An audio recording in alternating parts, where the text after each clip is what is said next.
अब मित्रों हम महत्वपूर्ण प्रश्नों की चर्चा करेंगे, जहाँ पे सबसे पहले एक वाक्य में उत्तर। इसके अंदर पहला प्रश्न है हमारा कि धर्मभीरु लोग किस बात में संकोच करते हैं। तो हमारे प्रश्नों के उत्तर हमें गद्य के अनुरूप, निबंध के अनुरूप ही लिखना है। प्रश्न पूछते हैं धर्मभीरु यानी कि जो धर्म से कायर है, डरपोक है, वो किस बात में संकोच करते हैं। तो वो लोग कानून की त्रुटियों से लाभ उठाने में संकोच करते हैं। जो कानून की गलतियां हैं उनसे लाभ उठाने में धर्मभीरु लोग संकोच करते हैं। फिर हमें पूछते हैं कि आजकल समाचार पत्रों में कौन कौन से समाचार भरे रहते हैं।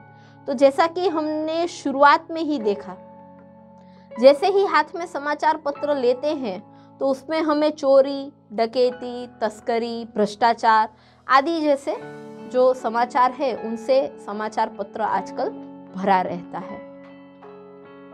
फिर है देश का वातावरण आज कैसा बन गया है। तो देश का वातावरण कैसा बन गया है, ऐसा बन गया है कि लेखक को या फिर हमें ऐसा लगने लगा है कि देश में कोई ईमानदार आदमी ही नहीं बचा है, बस सारे बेईमान लोग हैं। ऐसा देश का वातावरण बन गया है, लेकिन ऐसा है नहीं। हमने देखा ना कि सिर्फ ऊपरी स्तर पे ही है, अंदर कहीं ना कहीं आज भी इंसान में इंसानियत है। उसके बाद का प्रश्न पूछा गया है कि धर्म और कानून दोनों में क्या अंतर है। तो जैसा कि हमने देखा कि जो धर्म है उसमें धोखा नहीं दिया जा सकता है, लेकिन कानून को धोखा दिया जा सकता है, ऐसे हमारे देश के लोगों का मानना है। और वो लोग इन दो चीज़ों में ऐसा अंतर मानते हैं कि भाई धर्म को तो धोखा नहीं हो सकता, धर्म को हम ठुकरा नहीं सकते, लेकिन न्याय की ऐसी कोई बात है, कानून की ऐसी बात है तो उसे हम ज़रूर धोखा दे सकते हैं। ऐसा हमारे आजकल के लोगों का मानना है। तो मित्रों इस प्रकार एक ही वाक्यों में यहाँ पे उत्तर मैंने आपको उदाहरण द्वारा समझाने का प्रयत्न किया है। अब ऐसे ही कुछ 4-5 प्रश्न मैंने आपके लिए, आपके होमवर्क के लिए दिए हुए हैं। तो यहाँ पे जो प्रश्न है मित्रों, जैसे कि भारतवर्ष ने किसको अधिक महत्व नहीं दिया है, मनुष्य के मन में कौन कौन से विकार हैं, भारतवर्ष किसको धर्म के रूप में देखता आ रहा है, और बस कंडक्टर क्या लेकर लौटा था। इन 4 प्रश्नों के उत्तर आपको अपने तरीके से, जैसा कि हमने गद्य की समीक्षा की, गद्य समझा, उस हिसाब से आपको ये प्रस्तुत प्रश्नों के उत्तर अपने आप ढूंढने हैं। और मुझे आशा है कि आप गद्य का समीक्षा बहुत अच्छी तरीके से आपने किया होगा और इसका उत्तर भी आप बहुत अच्छी तरीके से ढूंढ लेंगे और उसके उत्तर भी आपको मिल जाएंगे। तो ये 4 प्रश्नों आप नोट डाउन कर लीजिएगा। ये 4 प्रश्नों का उत्तर ढूंढने का प्रयत्न कीजिएगा, जिससे आपका मुहावरा भी होगा और आपको प्रैक्टिस भी होगी कि किस प्रकार प्रश्नों का उत्तर हमें ढूंढना है, और इसमें आप टेक्स्ट बुक की सहायता ले सकते हैं। तो इस प्रकार इन 8 प्रश्नों के अलावा भी अगर हमें परीक्षा के अंदर कोई भी प्रश्न पूछे जाते हैं, तो यदि गद्य की समीक्षा अच्छी तरीके से की होगी तो आपको जवाब जो है वो बड़ी आसानी से मिल जाएगा। इसके बाद मित्रों 2-3 वाक्यों में उत्तर है, यानी कि प्रश्नों के उत्तर हमें 2 से 3 वाक्यों में देने हैं। तो पहला प्रश्न है कि लोगों में महान मूल्यों के बारे में आस्था क्यों हिल गई है। तो गद्य में हमने देखा कि महान मूल्य यानी कि ईमानदारी, प्रामाणिकता, सच्चाई, विश्वास देना, ये सारी आस्था लोगों के अंदर हिल गई है। क्यों हिल गई है? तो पहली बात कि आजकल लोगों में ईमानदारी एवं परिश्रम करने वाले, आजीविका प्राप्त करने वाले पीस रहे हैं। जो लोग ईमानदारी से काम करते हैं, परिश्रम करते हैं, आज उनका कोई मूल्य नहीं है। वो लोग बस पीस रहे हैं। कम वेतन के अंदर ईमानदारी से काम करना और झूठ और फरेब, ये रोजगार जो लोग करते हैं वो फूल फाल रहे हैं, यानी कि उनकी तरक्की हो रही है, और जो ईमानदारी से काम करता है वो वहीं का वहीं पड़ा हुआ है। तो ये 2 विरुद्ध घटनाएं पहले तो हमें लिखनी है कि ईमानदारी और परिश्रम से आजीविका प्राप्त करने वाले पीस रहे हैं, और दूसरी ओर झूठ और फरेब का साथ देने वाले रोजगार फूल फाल रहे हैं। इसलिए लोगों में महान मूल्यों की आस्था हिल गई है। तो जिस तरीके से हमें गद्य में बताया गया है उसी तरीके से उत्तर लिखना है। हमें इसमें अपने आप से कोई शब्द ऐड या रिमूव नहीं करना है। जो हमें बताया गया है उतना ही उत्तर लिखना है। उसके बाद का प्रश्न पूछते हैं कि देश के दरिद्र जनों की स्थिति सुधारने के लिए बनाए गए कानून सफल क्यों नहीं हो रहे। तो वो भी हमने देखा कि ऐसा नहीं है कि जो भारत देश की सरकार है वो दरिद्रों की स्थिति दूर करने में नहीं लगी हुई है।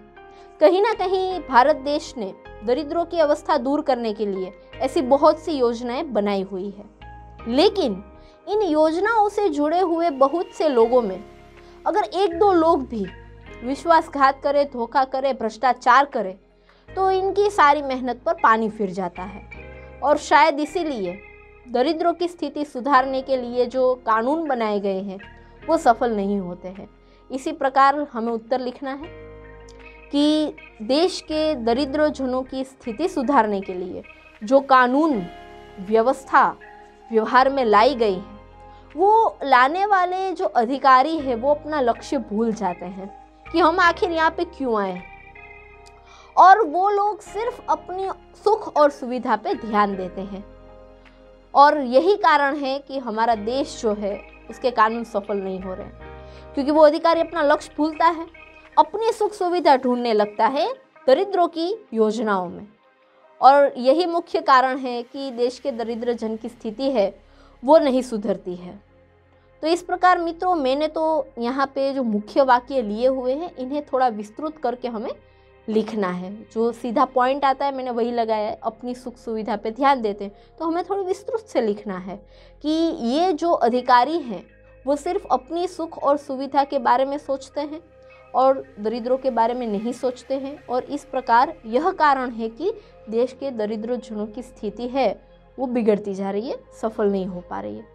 तो इस प्रकार से आपको थोड़ा उत्तर जो है, क्योंकि ये भाषा है इसमें हमें कटौती नहीं करनी है, आपको याद रहे इस ढंग से मैंने ये उत्तर लिखे हैं। उसके बाद हमें प्रश्न पूछते हैं कि कविवर रविंद्रनाथ ठाकुर ने जो प्रार्थना गीत लिखी है उसके द्वारा वो भगवान से किस चीज़ की याचना करते हैं।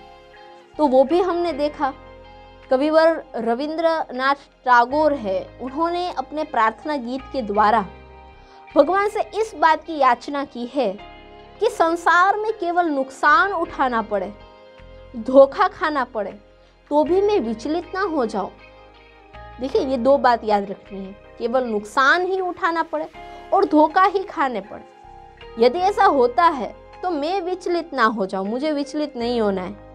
और दूसरा, जब ऐसे अवसर आते हैं तो हे प्रभु मुझे इतनी शक्ति दो कि मैं आप पे संदेह ना कर सकूं कि क्या भगवान बस दुनिया में यही भरा पड़ा है, ऐसा संदेह मुझे ना हो। तो ये दो बातों को हमें ख्याल में रखकर अपना उत्तर लिखना है, और इस प्रकार कविवर याचना करते हैं। अब उसके बाद 3 प्रश्न मैंने आपको होमवर्क में करने के लिए दिए हैं कि जिस प्रकार ये 3 प्रश्नों के उत्तर हमने 2-3 वाक्यों में गद्य के संदर्भ में दिए हैं, वैसे ही प्रस्तुत आपको जो सामने दिखाई दे रहे हैं 3 प्रश्न, इनके उत्तर आपको गद्य में से ढूंढने हैं और उनके जवाब लिखने हैं जिस प्रकार मैंने 2-3 वाक्यों में लिखे हैं। जिसमें पहला प्रश्न है, लेखक क्या देखकर हताश हो जाना उचित नहीं मानते।